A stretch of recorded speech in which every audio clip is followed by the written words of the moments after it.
Kita beralih ke reaksi dari kubu Ganjar. Untuk saat ini mengetahui bagaimana perkembangan terkait hal ini, apakah Wali Kota Solo menerima atau tidak pinangan Prabowo untuk menjadi cawapresnya. Hasil putusan dari Mahkamah Konstitusi hari ini. Jadi kita disandra perhatiannya selama 6 jam lebih saya rasa hari ini untuk mendengar putusan tersebut.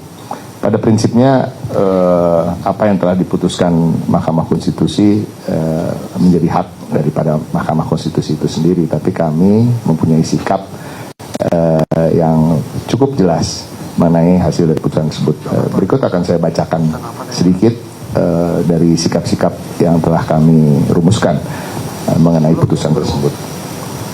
Yang pertama tentunya kami merasa bahwa MK hanya berhak menyatakan apakah undang-undang itu bertentangan dengan konstitusi atau tidak. Dengan itu, ketika Mahkamah Konstitusi mengambil materi muatan baru yang tidak tercantum dalam materi pokok undang-undang yang sedang diuji, ya ini ketentuan baru pernah atau sedang menjabat sebagai kepala daerah, maka Mahkamah Konstitusi dalam hemat kami telah melampaui kewenangannya sebagai institusi negara. Yang ketiga tentunya apa yang diputuskan Mahkamah Konstitusi walaupun ia bersifat final dan binding tidak memiliki fungsi legislasi. Jadi Mahkamah Konstitusi adalah sebuah institusi yang tidak mempunyai fungsi legislasi, maka apa yang diputuskan tidak otomatis menjadi hukum. DPR dan pemerintah bersama harus merevisi undang-undang pemilu sesuai dengan keputusan dari Mahkamah Konstitusi tersebut. Dengan demikian, sebelum undang-undang pemilu diubah, siapapun yang dimaksud dengan sedang atau pernah menjabat sebagai kepala daerah, selama usianya belum mencapai usia 40 tahun, tidak bisa didaftarkan ke KPU sebagai calon presiden maupun calon wakil presiden.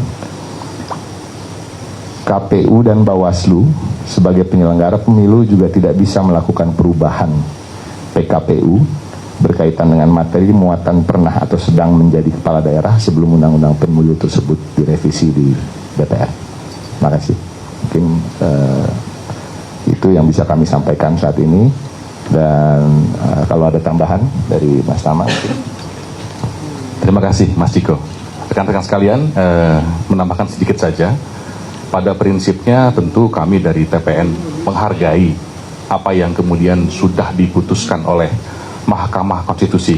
Meskipun tentu saja ini menjadi masukan, karena kami beranggapan bahwa Mahkamah Konstitusi itu hanya menyatakan soal ketentuan undang-undang yang bertentangan atau tidak dengan konstitusi, kemudian tidak menambah norma yang baru. Nah, dalam putusan ini kami menilai hal tersebut dilakukan. Meskipun pada beberapa kali putusan yang sudah disampaikan, kami cukup melihat itu konsisten. Ada angka tawaran yang kemudian diturunkan dari angka 40, namun kemudian di ujung tiba-tiba kami melihat MK menambahkan norma. Apa itu? Ya pernah atau sedang menjabat sebagai kepala daerah, yang tentu saja ini menjadi kritik begitu dan masukan untuk MK di kemudian hari. Itu yang pertama. Yang kedua, tentu saja ketika ada perubahan norma di sebuah undang-undang, tentu ini akan membutuhkan lagi waktu untuk lebih teknis diatur dalam peraturan-peraturan di bawahnya, misalnya PKPU. Dan tentu saja tahapan ini sudah berjalan, pemilu, waktu yang tersisa tinggal 3 hari ya untuk pendaftaran capres gitu ya. Nah, tentu saja ini sesuatu yang membuat teknis pelaksanaan semakin sulit ya, meskipun ketika MK putuskan itu menjadi sebuah ketentuan itu harus dijalani, namun kemudian secara teknis ini pun juga akan menimbulkan kendala. Dan kemudian poin lainnya kita juga berharap begitu ya, ini tidak kemudian dipaksakan, karena kalau diteruskan dalam konteks yang seperti sekarang ini juga akan sulit secara teknis, kira-kira begitu. Nah, mungkin itu sedikit tambahan dari saya. Ada rekan saya dari mau bicara? Oh, nah. Oke, mungkin rekan-rekan itu sedikit yang kami tambahkan ya terkait dengan putusan MK dari ini. Itu jawaban juga dari kami. Mungkin selanjutnya kami serahkan kepada rekan-rekan kalau ada hal yang ingin ditanyakan, kami persilahkan.